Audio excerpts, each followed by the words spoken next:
Bonjour les amis et bienvenue dans cette vidéo qui traite du mercato de l'Olympique lyonnais. Si vous ne voulez rater aucune info, n'hésitez surtout pas à vous abonner à la chaîne. J'essaie d'être très présent à la fois sur les infos et sur les bruits de couloir. Enfin, j'invente rien, j'essaie toujours de sourcer les infos que je donne. Alors aujourd'hui, on va parler de Joao Gomez. Vous allez voir que les nouvelles ne sont pas très bonnes. On va parler également de Karl Toko Ekambi.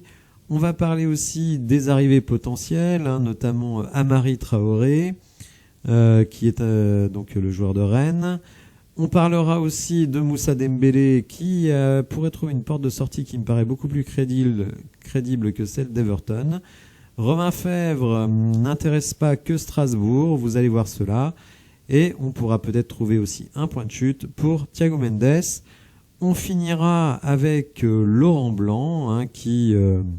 on va dire, s'est exprimé dans l'équipe et vous allez voir qu'il reste très très combatif. Et j'ai une très très bonne nouvelle pour 99% des supporters de l'Olympique lyonnais puisque Bruno Chéroux serait sur la sellette. Malheureusement, je ne peux pas vous en dire de même pour Vincent Ponceau qui visiblement plaît aussi à John Textor. Alors on va commencer tout de suite par Joao Gomez. Alors, Alex Crook, qui est un spécialiste, un journaliste spécialiste du football, commentateur de la Coupe du Monde 2022. Alors Crook, j'espère que c'est pas un escroc, puis c'est ce que ça veut dire en anglais. Donc, la cible de Wolverhampton, Joao Gomez, a dit à Lyon qu'il n'irait pas signer chez eux, même si Flamengo, lui, a arrêté les discussions avec Wolverhampton, puisqu'ils sont davantage intéressés par l'offre de Lyon, puisque l'offre est supérieure, 19 millions avec bonus au lieu de 17, mais lui, le joueur, veut être fidèle à sa parole, ce qui l'honore tout à fait. Et donc, je crois qu'il faut faire une croix sur Joao Gomez. De toute façon, il y a beaucoup de supporters qui disent pourquoi s'acharner sur un joueur qui n'a pas envie de venir, chose qui est plutôt de bon sens. Le joueur a un profil évidemment très intéressant, mais s'il veut pas venir, il veut pas venir.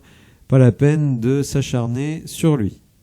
Pour Karl Toko Ekambi, la piste rennaise paraît quand même la plus sérieuse, puisque évidemment ils ont enregistré la blessure de Martin Terrier et de Kalimundo, qui est blessé pour moins longtemps. Mais voilà, rappelons quand même que Karl Toko Ekambi a été recruté à l'OL par Florian Maurice, donc visiblement il apprécie ce joueur, donc il ne serait pas fou de penser que Karl Toko Ekambi rejoigne le Stade Rennais. Puisqu'on parle de Rennes, restons-y, alors que l'on apprend que l'Olympique lyonnais souhaiterait engager Amari Traoré, donc qui est un latéral droit, et qui a fait parler de lui très récemment, puisque c'est lui qui a marqué le but de la victoire contre le Paris Saint-Germain. Alors il est en fin de contrat donc en 2023. L'idée de l'OL, on le sait, c'est peut-être de transférer Malo Gusto l'été prochain, puisque les offres sont très très conséquentes sur lui en provenance d'Angleterre. Donc l'OL pourrait se dire, on va prendre Traoré déjà pour mettre un petit peu de concurrence à Malo Gusto, et si Malo Gusto s'en va, on a Koumbedi derrière qui pourra apprendre beaucoup de choses avec Traoré, qui, me semble-t-il, était capitaine du Stade Rennais lors du dernier match. Bon, est-ce que ça va se faire? Je ne sais pas, mais en tout cas, voilà, c'est dans les tuyaux. Alors, on continue avec les départs potentiels, puisque on apprend via RMC Sport relié par Actugone que le Betis Séville est intéressé par Houssem Aouar cet hiver. Le club espagnol se donne un temps de réflexion. Alors, il faut savoir qu'évidemment, Houssem Aouar aujourd'hui n'a une valeur sur le marché qui est extrêmement faible, je pense pas plus de 5 millions et même sans doute moins, et que vu son investissement à l'OL, je pense que toute offre sera acceptée par l'Olympique lyonnais. Reste à savoir l'avis du joueur, mais honnêtement je pense que pour lui, le Betis Séville ce serait une excellente opportunité. Quand je pense que le club est pourri, par exemple, on parlait de Nottingham Forest cet été, je pense que c'était pas bon pour lui, mais je pense que le Betis c'est très bien. C'est un joueur qui a plutôt le style du jeu espagnol Et le Betis Séville, c'est un club intermédiaire, pas très très loin des meilleures équipes d'Espagne. Donc je pense que ça pourrait être une très bonne opportunité. Il y retrouverait évidemment Nabil Fekir. Alors Thiago Mendes, Central de Boia. Donc Thiago Mendes, lui, intéresse Palmeiras, puisqu'ils viennent de perdre Danilo. Et donc il serait intéressé pour recruter Thiago Mendes. Alors vous le savez, Thiago Mendes n'est pas un des favoris des supporters de l'OL, donc son départ, je pense, ne ferait pas couler beaucoup de larmes. Alors peut-être des larmes de joie, mais en tout cas, personne ne serait très déçu, à part Peter Bosz qui en faisait une des figures de proue de son équipe.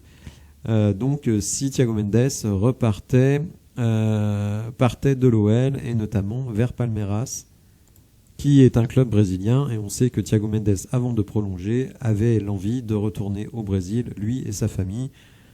Donc finalement, c'est un deal qui pourrait se faire, à mon avis, pas très cher, et qui pourrait arranger tout le monde. Alors hier, j'étais très réservé sur les destinations évoquées pour Moussa Dembélé, puisque on parlait d'Everton, avant-dernier de Première Ligue. Aujourd'hui, ce serait Aston Villa qui entrerait dans la danse.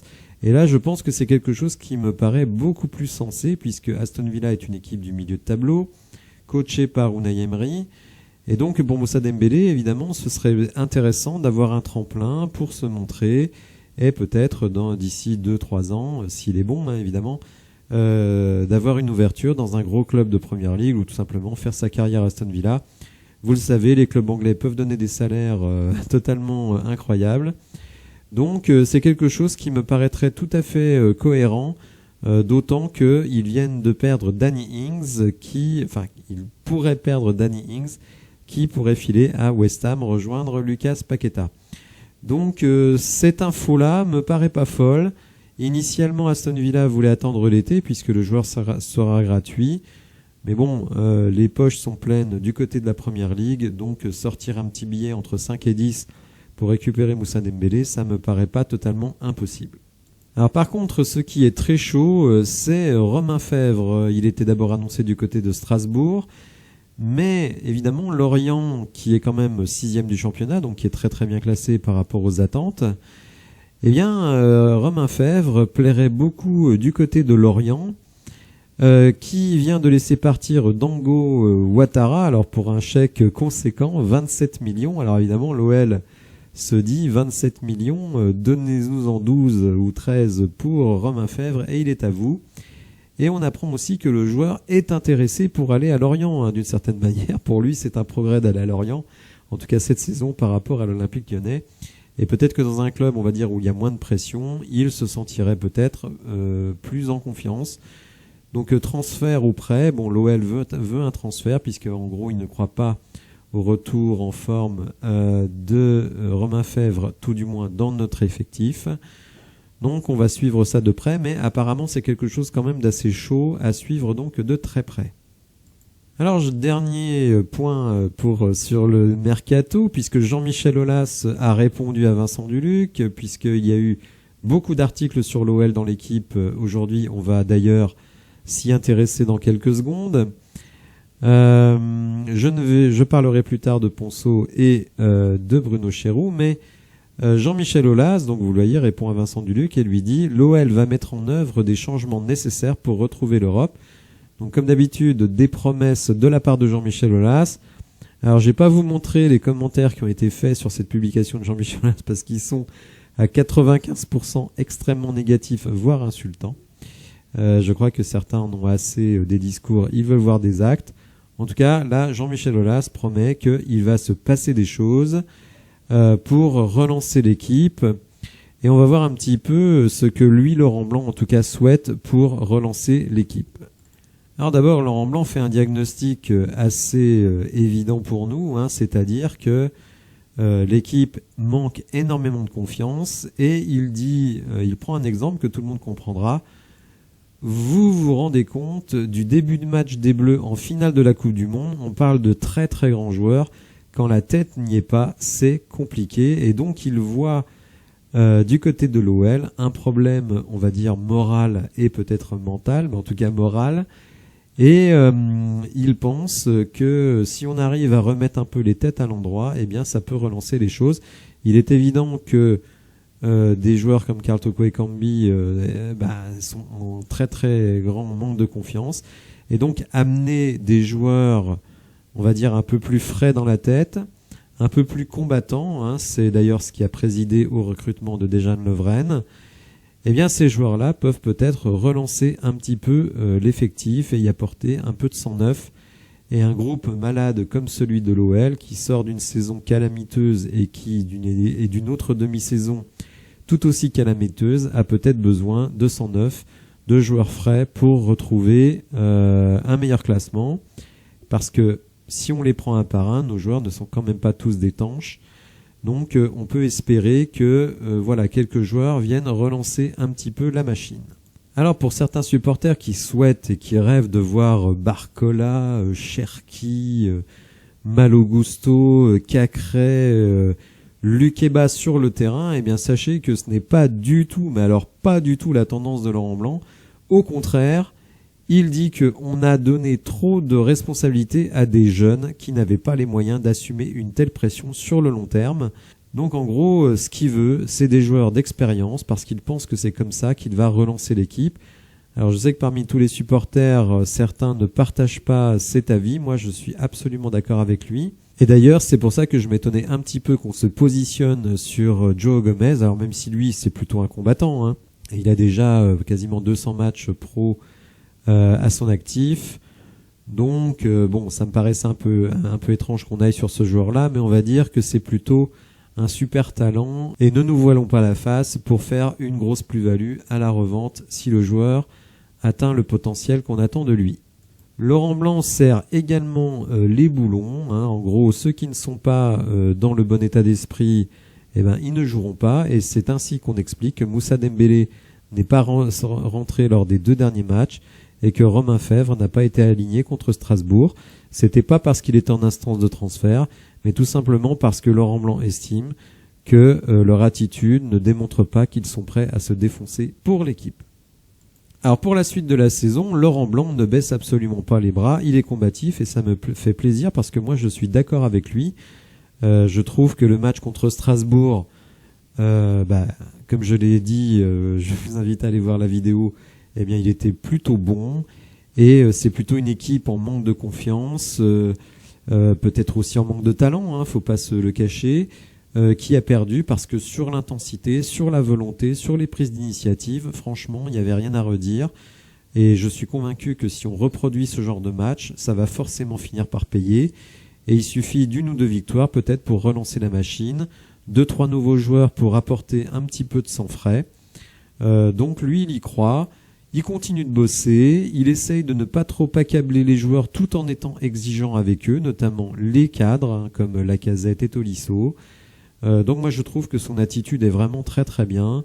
Il n'est pas vraiment dans une démarche de se dire on n'y arrivera pas, même s'il est bien conscient et il le dit qu'il faudra du temps pour relancer la machine.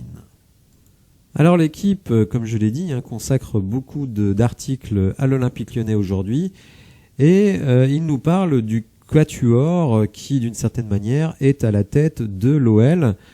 Alors déjà, on nous dit que pour le moment, John Textor, on va dire, continue de faire confiance aux hommes en place, donc à Jean-Michel Aulas, à Vincent Ponceau et à Bruno Chéroux.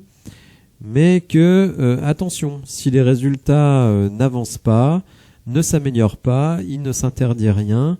On sait toutefois que Jean-Michel Aulas a négocié une indemnité de 10 millions s'il est viré avant les 3 années de présidence prévues contractuellement. Donc Jean-Michel Aulas, d'une certaine manière, ne serait pas fâché de se faire virer puisqu'il toucherait 10 patates à rien foutre. Donc il a très très bien négocié cette affaire-là. Vincent Ponceau, alors un bras droit contesté par les supporters, mais absolument pas contesté par Jean-Michel Aulas, ni d'ailleurs John Textor. Le gros problème pour Vincent Ponceau, c'est que son titre, le directeur du football, laisse à penser que c'est quelqu'un qui prend des décisions sportives. Or, ce n'est absolument pas le cas. Je ne vais pas tout lire. Mais, et c'est d'ailleurs ce que je dis à chaque fois que je parle de Vincent Ponceau, le gars est un technicien de l'administration et des contrats.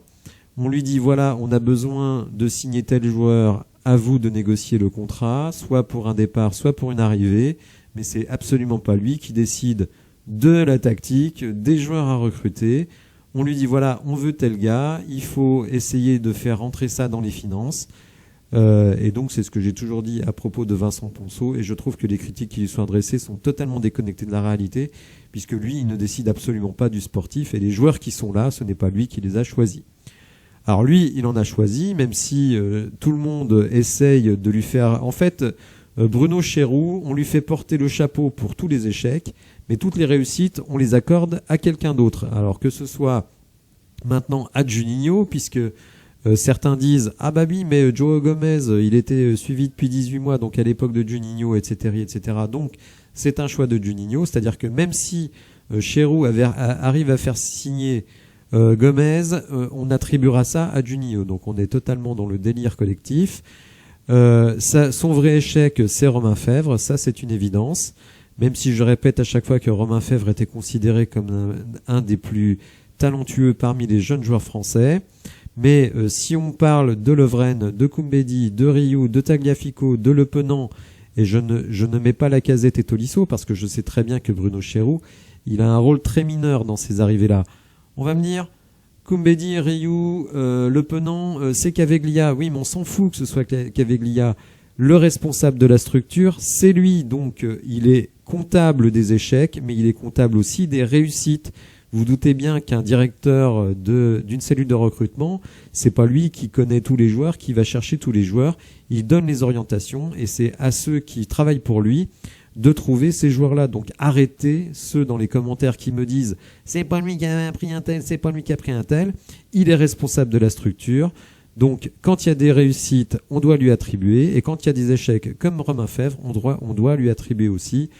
Donc voilà, une entreprise, c'est quelque chose de pyramidal.